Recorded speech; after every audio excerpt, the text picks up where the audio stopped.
Welcome back to Tabletop Titans and another Titan Tactics. With the imminent release of Strikeforce Agastus, we thought we would take a look at these new Marine units and decide, are they worth taking?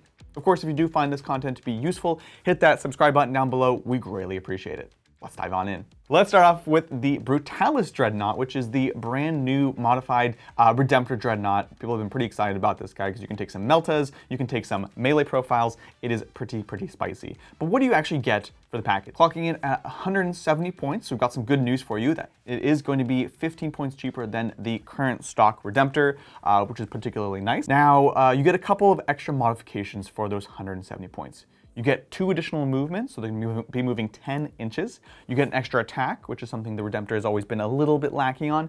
And of course, you get that cheaper cost, which is awesome. The default loadout gives you a number of smaller weapons profiles. You're not gonna have the big cannons or the onslaught that the current Redemptor has, but instead you get 2 heavy bolters stock in the chest. You get 2 twin bolt rifles in the fists, as well as the twin Icarus iron-hailed stubbers up top. So a decent amount of shooting with basically anti-infantry profiles. That is the stock option. That costs you no extra points. You can swap out the heavy bolters for multi-meltas, but this is going to get kind of expensive. It's going to cost you 30 points, because it's 15 points each, taking you up to 200 points for this guy. I'm not saying it's not worth it, but it becomes a bit more situational, and there's certain chapters that are going to be better suited towards taking this version than the bare bones melee version. What about melee? We actually have 2 different profiles for melee here. We've got the fists and we've got the talons. It feels like the talons are simply superior to the fists. Now the fists come stock with the twin bolt rifles, but you're not really losing much by getting rid of those. You're gonna wanna swap them out for the talons. And what do you get for that? Well, you get access to 2 different profiles. You get access to the strike profile that has an extra AP and rerolling to wound, which is fantastic. And you also get access to the long-awaited sweep profile. Something that causes big problems for dreadnoughts is, of course, hordes of enemy models that can just get in, tag them up, cause a problem for them to shoot out of, and it's generally one of the biggest weaknesses. But with this sweep profile, you're going to get those extra attacks. It's going to be doubling your attacks. You're going to get AP3 still, which is fantastic, and it's just a really great profile. So that flexibility, I think 100% worth losing out on those tiny little bolt rifles.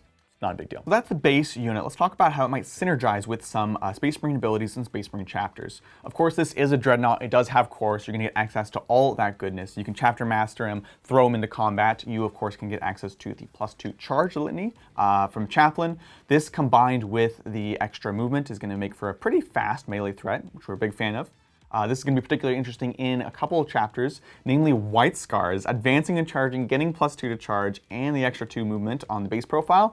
It's pretty interesting, I don't know, and it's a threat that your opponent really has to deal with right away. Blood Angels, of course, always going to be interested in your melee dreadnoughts, throwing them in there. +1 to wound, even with the sweep profile, is going to be awesome, and you're getting that additional +1 to advance, +1 to charge for delivering them in. So these are a couple chapters that really benefit from taking the pared down, bare bones version of this Dreadnought, which we think there's kind of 2 camps. You're taking it very cheap for melee, like these chapters, or you're going to give them the multi-meltas for other chapters in order to lean into Codex Warfare. And these, of course, include a couple ones such as Iron Hands, naturally. They have secondary all about being places and killing things with vehicles. They're going to want to stay in Devastator Doctrine the whole time, so you're going to benefit from things like the multi-melta and the stubbers and all that good stuff. So armies like Iron Hands are really going to be able to benefit from the more expensive option here. And we're curious to hear if y'all think that's going to be worth it. Speaking of worth it, is it? This is the question we're all here to determine. Of course, now we've seen the profile, we've thought about some synergies. Is it worth taking? And we think the answer is yes, absolutely.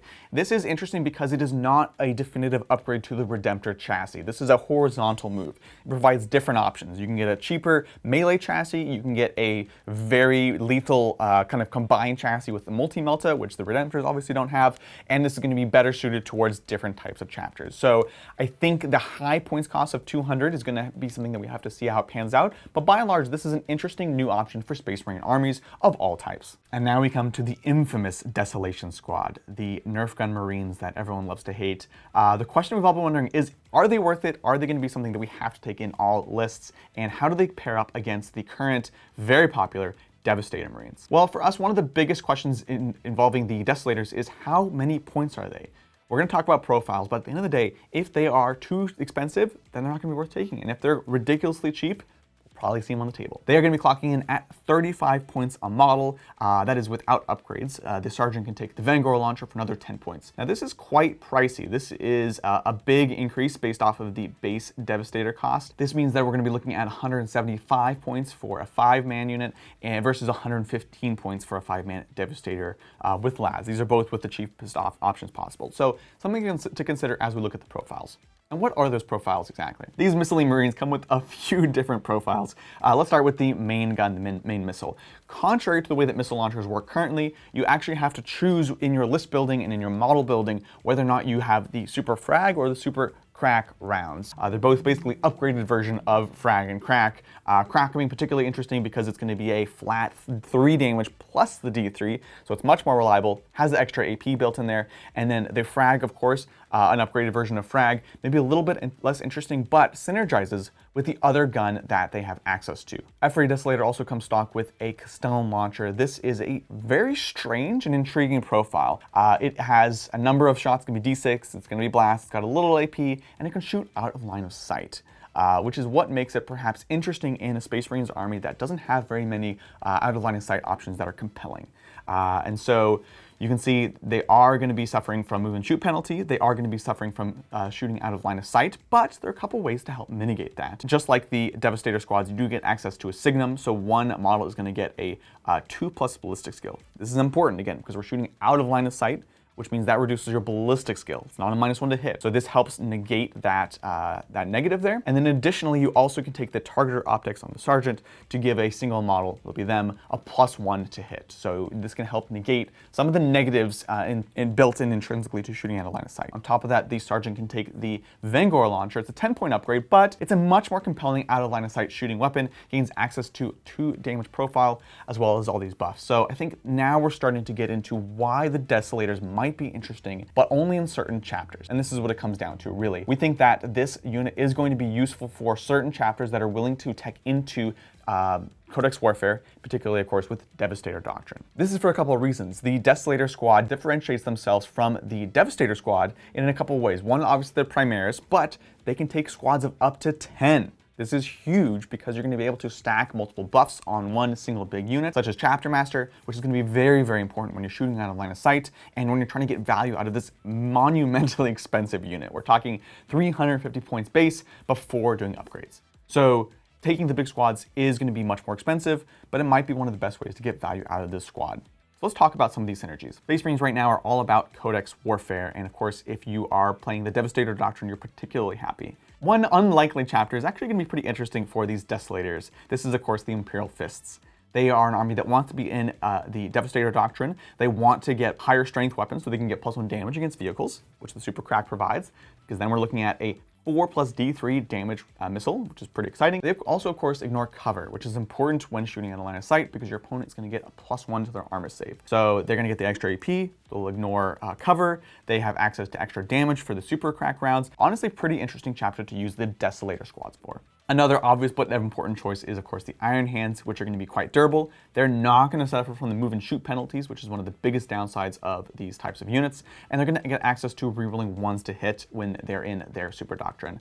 Of course, you probably are wanting to spend a bit more and get Chapter Master for full rerolls anyways, so it's a bit of a lost buff there, but maybe there's some reason to run 2 smaller 5-man squads in this case and just kind of spread out what you're getting based off this chapter. Last of all, of course, Ultramarines also gain access to ignoring the penalties for moving and shooting. They gain access to full rerolls from Gilliman, and of course they can fall back and shoot, making tagging these units up a lot less interesting.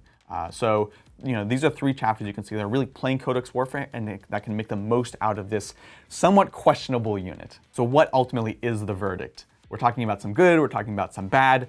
I think ultimately this is not an amazing unit. It's just too expensive for what it does. If this was cheaper, then it would be honestly interesting. I like what they're doing conceptually with it. I like what role the unit can perform, but clocking in at 350 points for 10 of them, it's just too much of your army to rely on getting a couple of Codex Warfare points. There's other units that are going to be tougher, they're going to be in some ways killier, and they're also going to be able to perform other roles. This unit really needs to stay in the back. You really need to work to get their value. And so for these reasons, and these reasons primarily, I'm going to give these guys a thumbs down, at least until their points changes. And also, frankly, until Devastators increase in points. The differential is just too big to be worth it. So there you have it. We have Strikeforce Agastus. We have the Brutalis Dreadnought, which we're going to give 2 thumbs up on because it is a new option. It's a horizontal move that's going to be well suited to some chapters. You can run it cheap for melee. You can run it more expensive for some multi-melta awesomeness. And then, of course, we have the Desolator Squad, which we're going to give a thumbs down because ultimately it's just too expensive and too niche of a type of unit to be able to do what we needed to do. But we think there is hope for certain types of armies, certain types of doctrines, and certain types of scoring potential. So curious to see what people can do and if they can crack this very bizarre looking and playing unit. Ultimately, we're very curious to hear what y'all think at home, so let us know in the comments below. Do you like either of these units? Do you have plans for them? And is there anything we missed that maybe makes one or both of these squads more compelling than we're saying they are? That's going to be it for me. Thanks so much for joining. We'll catch you next time on the tabletop. Bye!